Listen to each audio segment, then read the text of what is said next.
Bella Tata കേട്ടോ. അവിടെ ഇരുന്നോ, നിന്നെ കളയാൻ കൊണ്ടുവന്നോ. അവിടെ ഇരുന്നോണേ, ഞങ്ങൾ പോവാ നിന്നെ കളഞ്ഞിട്ട് കേട്ടോ. അവിടെ ഇരുന്നോ.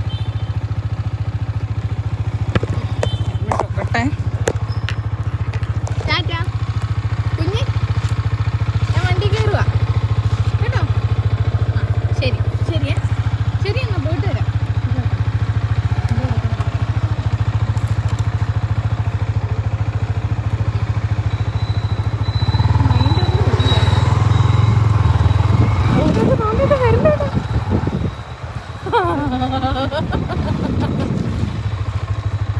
എന്നാ ശരി, ഞങ്ങൾ പോവാണേ.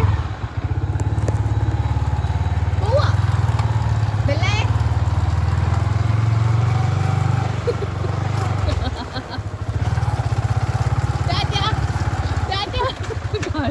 കുഞ്ഞ് വിളിച്ചാലേ വരണം. ബാ, എന്നാ പോവാ.